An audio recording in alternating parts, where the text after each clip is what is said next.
Le président de la République de Côte d'Ivoire, Alassane Ouattara, a rencontré les organisations de la société civile. Objectif de cette rencontre, les enjeux de la nouvelle constitution qui institutionnalise la société civile. À Cocody, les taxis communaux poursuivent leur grève. Une grève liée au retour présumé des syndicats de transporteurs. Le groupe CEMOA veut faire de la Côte d'Ivoire une terre du chocolat. 2 chefs pâtissiers sont venus de la France pour les fins gourmets ivoiriens. Nous en parlerons dans cette édition. Bonsoir à tous et bienvenue si vous nous rejoignez sur Business 24 Africa. En Côte d'Ivoire, la vie politique est rythmée par la campagne référendaire autour du projet de constitution instituant la Troisième République. Ce mercredi à Abidjan, le président de la République de Côte d'Ivoire, Alassane Ouattara, a rencontré les responsables des organisations de la société civile. Objectif, mieux expliquer les enjeux de la nouvelle constitution qui institutionnalise les organisations de la société civile et qui est censée mettre le pays à l'abri du désordre. C'est un reportage de Jean-Charles Sibaï, commenté par Jérémy Aouré. À 3 jours du vote du projet de constitution instituant la République, le président de la République de Côte d'Ivoire, Alassane Ouattara, a rencontré ce mercredi les responsables des organisations de la société civile du pays. Objectif, les fédérer autour de ce projet de constitution qui, au dire du président Alassane Ouattara, apportera la paix et le développement au pays.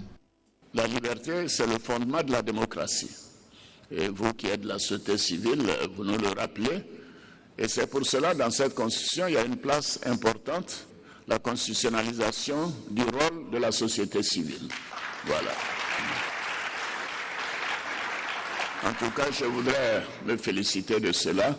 Vous, la société civile, vous avez une contribution essentielle à apporter à la construction nationale, à la cohésion nationale.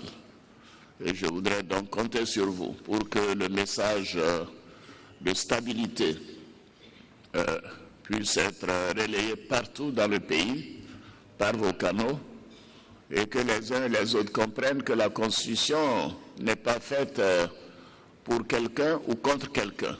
C'est en cela que le professeur Ouaga Obou a bien insisté sur la notion que la Constitution est impersonnelle.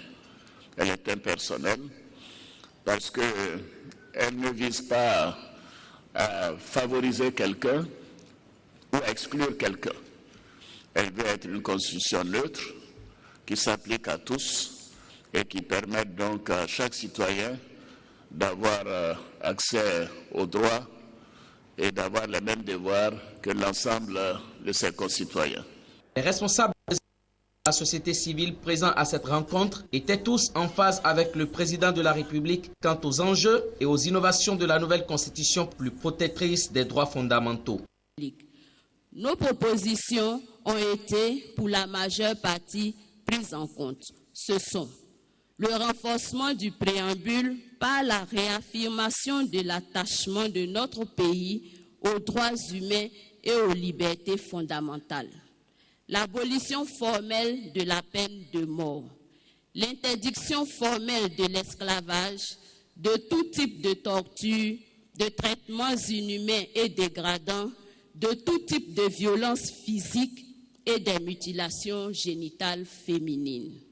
L'accès égal de tous citoyens à la justice, la reconnaissance formelle du rôle de la société civile, la promotion et la protection des droits de la femme, la parité homme-femme, l'école obligatoire, la promotion et la protection des droits de la jeunesse, la réglementation du cumul des mandats, la reconnaissance du statut de l'opposition et de son financement, le retrait du président de la République du Conseil supérieur de la magistrature, l'autonomie institutionnelle de la Cour des comptes, comprenant la Cour de cassation et le Conseil d'État. Excellences, Monsieur le Président de la République, ces éléments ci-dessus énumérés sont pour nous des points de satisfaction. Ce qui nous réjouit davantage, c'est-à-dire que c'est la constitutionnalisation de l'égalité entre les hommes et les femmes en droit. Et plusieurs articles, 35, 36, 37, en tout cas, adressent cette question. bien d'autres articles nous intéressent aussi. C'est pour ça que nous disons aux filles et aux femmes de Côte d'Ivoire, dimanche 30 octobre, nous devons être très nombreuses dans les bureaux de vote pour aller accomplir notre devoir civique. C'est le dimanche 30 octobre 2016 que les Ivoiriens sont appelés aux urnes pour se prononcer sur le projet de constitution instituant la Troisième République. Dans la commune de Cocody, les taxis communaux, plus connus sous le nom de Woro Woro, sont en grève depuis 2 jours. Les raisons de ce débrayage, le retour présumé des syndicats de transporteurs. Le premier magistrat de la commune lui appelle au dialogue et à la concertation. Lawani Babatunde. Dans la commune de Cocody, les clients de taxis communaux, communément appelés Woro Woro, ne sont pas au bout de leur peine. Depuis 2 jours, les Woro Woro sont en grève pour se faire entendre. Après le travail, au moment où on rentrait, moi généralement j'arrive vers 16h, arrivé à la gare ici, il n'y avait pas de Woro Woro. Communément, bon, les jeunes surtout, bon, on demande, on dit non, ils sont en grève. La raison, bon voilà, on dit non, les syndicats sont revenus, alors qu'après 2 ans, je crois, 1 an, voire 2 ans, en tout cas, ils étaient plus sur la ligne. Les chauffeurs protestent contre le retour sur les routes de Cocody, des syndicats de transporteurs qui leur exigent le paiement de tickets journaliers, faute de quoi ils seraient empêchés de rouler. Situation jugée inacceptable par les chauffeurs qui rappellent que depuis mai 2015, la mairie a interdit les tickets. Depuis, un bras de fer entre les 2 organisations paralyse le transport dans la commune de Cocody. Ils vont venir vendre billets. On dit on ne veut pas du billet sur la tri. Donc c'est le mec qui laisse dans notre occasion de venir. On dit même si le mec laisse de venir, on doit avoir, c'est le mec qui dit on va acheter le billet. Donc on doit nous appeler encore. Le mec va dire bon, comme je vous ai dit n'achetez plus le billet, on doit tomber d'accord, acheter le billet et puis on va acheter. On a envoyé ces éléments pour la police municipale, c'est tout. Pour nous laisser travailler, nous embête. C'est lui qui a signifié que non, lui ne veut pas voir les syndicats dans sa commune. Et puis en plus, on vient voir les syndicats, c'est pas normal. Le premier magistrat de la commune de Cocody appelle au dialogue entre les chauffeurs et les responsables du syndicat concerné. Il n'y a pas de grève, c'est une incompréhension en les considérations. Nous avons mis en place des associations. Il y a l'association des transporteurs et il y a l'association des chauffeurs de Roro. Voilà. Bon, il y a eu des gens qui veulent mélanger en disant l'association des transporteurs et au de l'association. Non, c'est au même niveau. Ils ont été reconnus par arrêté.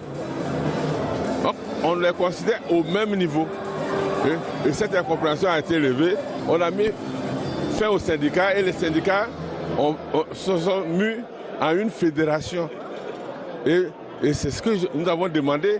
On veut avoir un seul interlocuteur au niveau des syndicats et un seul interlocuteur au niveau des chauffeurs de Roro. Il est bon de signaler qu'en Côte d'Ivoire, les conflits entre chauffeurs et syndicalistes font partie du quotidien dans le secteur du transport routier. L'arrêt des activités des syndicats dans la commune de Cocody a une difficulté au sein de la famille des chauffeurs et autres transporteurs. Aujourd'hui, un nouvel bras de fer à Cocody fait ressurgir la crainte du retour de la violence dans le secteur du transport à Abidjan. À Abidjan, la capitale économique de la Côte d'Ivoire, une rencontre d'envergure internationale sur l'ensemble de la chaîne des valeurs du cacao. La 28e réunion des partenariats de la Fondation mondiale du cacao, organisée conjointement avec le Conseil du café cacao, s'est ouverte ce mercredi en présence de 500 représentants mondiaux du secteur du cacao et du chocolat autour du thème « Population, planète et économie cacaoyère dans un monde en mutation ». La conférence d'Abidjan a pour but de répondre à la fois aux défis persistants et aux préoccupations émergentes pour le secteur du cacao. Il s'agira pour les participants au cours de ces jours que durera la conférence de répondre aux préoccupations liées à la cacaoculture face au changement climatique et à la déforestation, l'autonomisation des femmes pour contribuer à la durabilité du secteur. Plus de détails dans nos prochaines éditions. La Côte d'Ivoire, capitale mondiale du cacao, bientôt terre du chocolat. C'est l'objectif du chocolatier Groupe Semois qui a ouvert depuis l'année dernière une usine de transformation du cacao en produit fini. Pour convaincre la presse ivoirienne de son ambition, 2 chefs pâtissiers sont venus de Perpignan en France pour les fins gourmets ivoiriens. La dégustation du chocolat au cours de la rencontre avec la presse a permis aux uns et aux autres de mieux comprendre la détermination du Groupe Semois de partie de la fève au chocolat malgré la non-maturité du marché. C'est un reportage de Marie-Josée Kwasi commenté par Jérémy Aouré.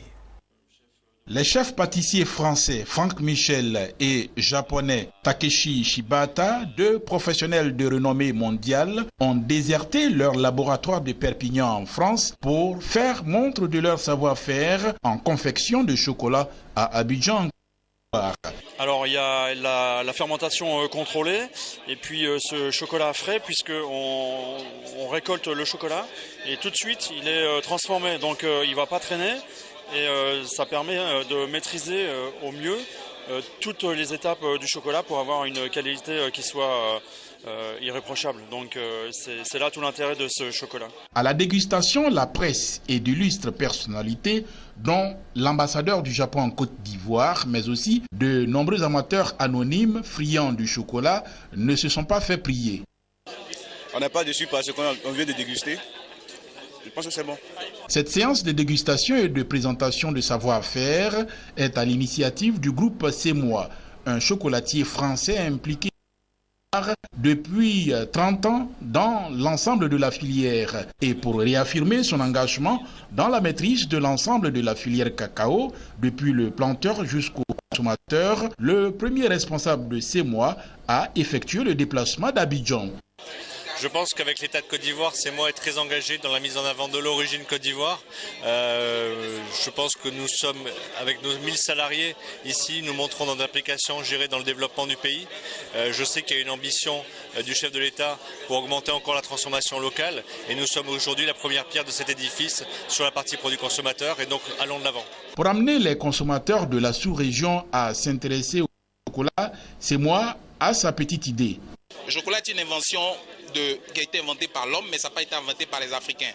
Mais maintenant, il faut mettre une touche particulière africaine qui est adaptée au palais des Africains, mais qui peut séduire aussi les Occidentaux. Donc ça, voilà, le chocolat à banane plantain. Et ça, c'est le noir, ça c'est du noir 75%. Nous travaillons beaucoup au niveau des jeunes, des enfants. Nous travaillons sur une gamme de produits adaptés aux consommateurs locaux. Et nous avons aussi des indicateurs sur le marché de la CEDEAO qu'il ne faut pas oublier. Il y a aussi des consommateurs.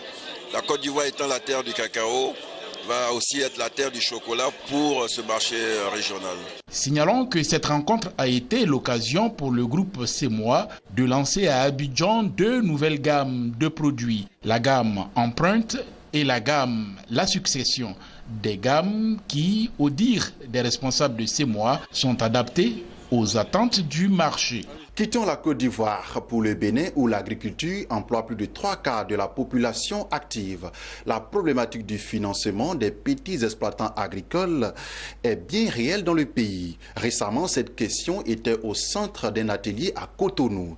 Faciliter l'accès au financement pour les petits exploitants agricoles, responsables d'institutions financières, ONG et promoteurs agricoles ont partagé les exemples de réussite dans le secteur. Faciliter l'accès au financement pour les petits exploitants agricoles, tel est l'objectif de cet atelier de restitution qui réunit à Cotonou plusieurs responsables d'institutions financières, d'organisations non gouvernementales, d'exploitants et entrepreneurs agricoles afin de présenter les études de cas en mettant l'accent sur une meilleure gestion des risques de la finance agricole, une initiative qui émane de la plateforme AgriProFocus. L'objectif de ce atelier est de présenter une étude qui a été faite dans 4 pays africains. C'est l'Ouganda, l'Éthiopie, le Rwanda et le Mali. Et le thème de l'étude était de vraiment voir quelles sont les modalités qui sont aujourd'hui sur place dans ce pays-là et qu'est-ce que nous pouvons faire ensemble pour améliorer cette situation d'accès financier pour les agriculteurs ici au Bénin. Plusieurs groupes de travaux ont été constitués à cet atelier de restitution pour réfléchir sur la gestion des risques de financement agricole et les obstacles. Les producteurs et les banques, mais aussi les ONG qui supportent les deux, vont mieux comprendre la situation de l'un et l'autre, de comprendre les défis de tous les partis et de trouver ensemble les solutions pour améliorer la situation. Pour les participants, cet atelier de restitution vient à point nommé. Ils n'ont pas manqué d'exprimer leur satisfaction. Aujourd'hui, c'est très heureux. On est heureux de constater que dans les banques, aujourd'hui, elles sont vraiment fortement représentées. À partir de maintenant, qu'on soit ensemble. Que vous soyez ensemble avec les promoteurs agricoles, vous renforcez davantage votre collaboration avec les IMF, vous renforcez davantage votre collaboration avec les ONG, parce que des idées émergent. Nous sommes ravis du rapport d'activité qui a été fait et tout le monde jouera sa partition pour que l'agriculture soit vraiment le socle du développement au Bénin. L'agriculture emploie plus de 3/4 de la population d'un pays. Elle contribue pour la plus grande part au PIB. Il urge que les conclusions issues de cet atelier de restitution soient mises en application pour la résolution des risques en matière de financement. Et c'était un reportage de Scholastique Azoman et bienvenue Téclé.